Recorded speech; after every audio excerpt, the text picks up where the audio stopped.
Good morning, students. Today we will start our new chapter त्रयोदश पाठ मतलब 13th lesson. शीर्षक है अहम विद्यालय पठामि मतलब मैं विद्यालय जाता हूँ। बच्चों, इस अध्याय में सप्तमी विभक्ति अधिकरण कारक का प्रयोग किया गया है। तो बच्चों, इस अध्याय को पढ़ने से पहले हम लोग जान लें कि अधिकरण कारक किसे कहते हैं। तो किसी क्रिया के आधार को अधिकरण कारक कहते हैं और अधिकरण में सप्तमी विभक्ति होती है। इसका चिन्ह में या पर होता है। जैसे पहला उदाहरण है वृक्षे खगः तिष्ठन्ति, मतलब वृक्ष पर पक्षी बैठे हैं। दूसरा उदाहरण है सः ग्रामे निवसति, मतलब वह गांव में रहता है। तो बच्चों, अधिकरण कारक में सप्तमी विभक्ति होती है और इसका चिन्ह होता है में या पर।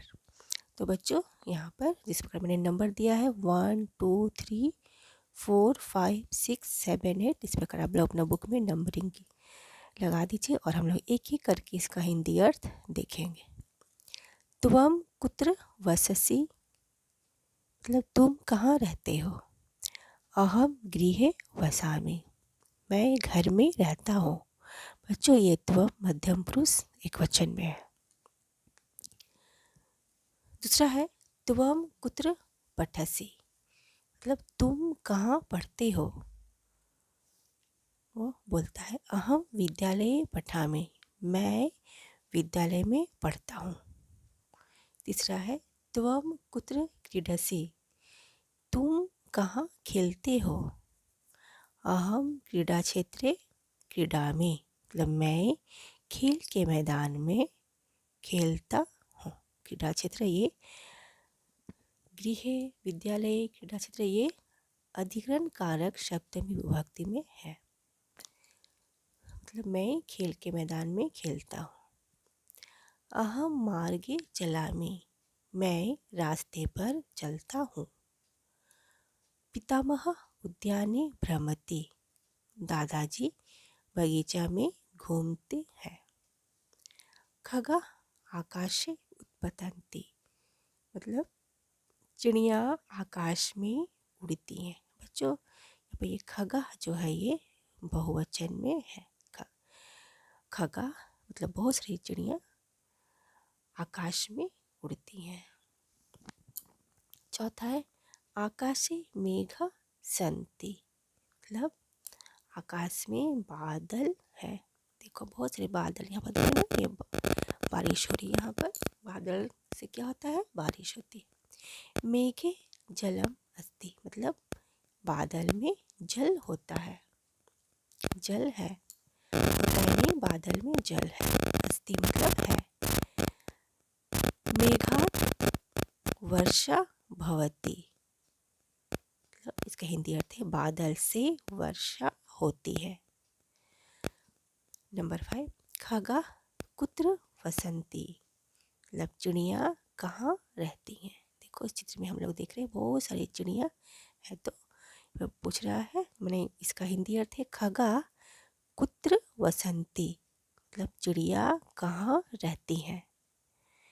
ते नीडी वसन्ति, वे घोंसले में रहते हैं। नीडे मतलब घोंसले, घोंसला। तो वे घोंसले में रहते हैं क्योंकि बहुत सारी चिड़िया हैं। तो अगर और इसका ये है ते, मतलब वे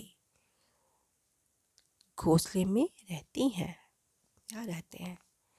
नीड कुत्र अस्ति, मतलब घोंसला कहाँ है। तो घोंसला कहाँ है बच्चों, तो घोंसला नीडे वृक्षे अस्ति, घोंसला पेड़ पर है। देख रहे हैं इस पेड़ पर चिड़िया घोंसला बनाया है। तो घोंसला कहाँ है, पेड़ पर है। वृक्ष उपवने अस्ति, पेड़ बगीचा में है। अब हम लोग आते हैं छठवां नंबर पे, 6th नंबर। समुद्री मत्स्य तरन्ति, मतलब समुद्र में मछलियाँ तैरती हैं। यहाँ पर हम लोग देख रहे हैं बच्चे, बहुत सारी मछलियाँ हैं। 2 ऑरेंज कलर में है, एक येलो कलर में है ना। मछलियाँ समुद्र में तैरती हैं। समुद्रस्य जले कच्छपा मकरा च अपि तरन्ति। बच्चों ये समुद्रस्य जो है ये आपका षष्ठी विभक्ति में है और इसका हम लोग पढ़ चुके हैं ना। इसका चिन्ह क्या होता है? का, के, की, है ना। तो ये हो गया समुद्र से, मतलब समुद्र के जल में कछुआ, कछपा हो गया कछुआ। चित्र में हम लोग देख रहे हैं यहाँ कछुआ है, इसे कछपा बोलते हैं। मकरा मतलब मगरमच्छ।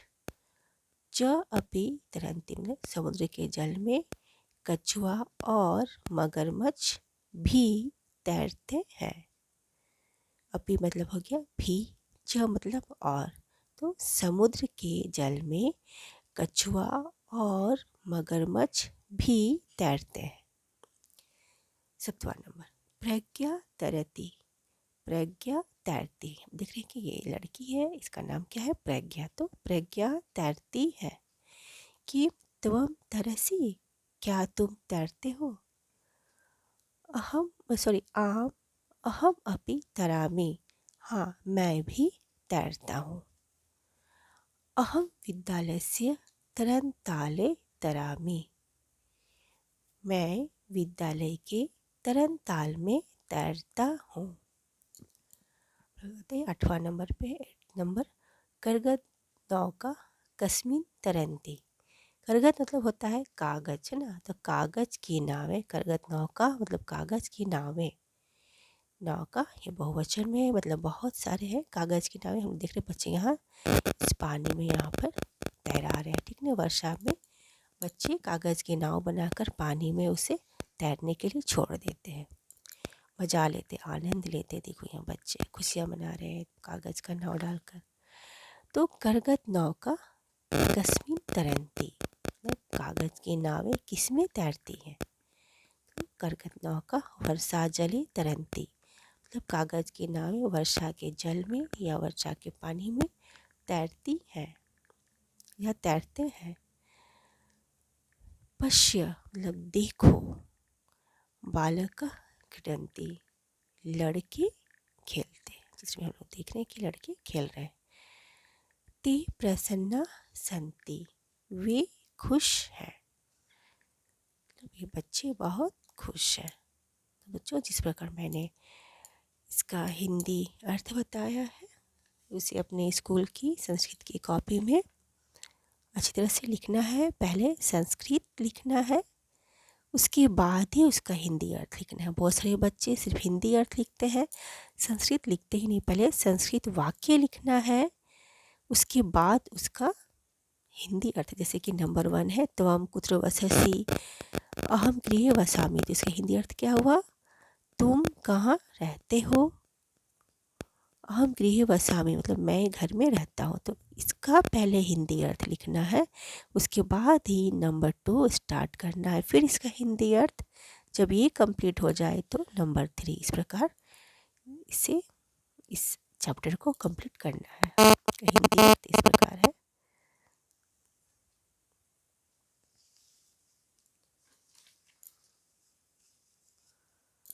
बच्चों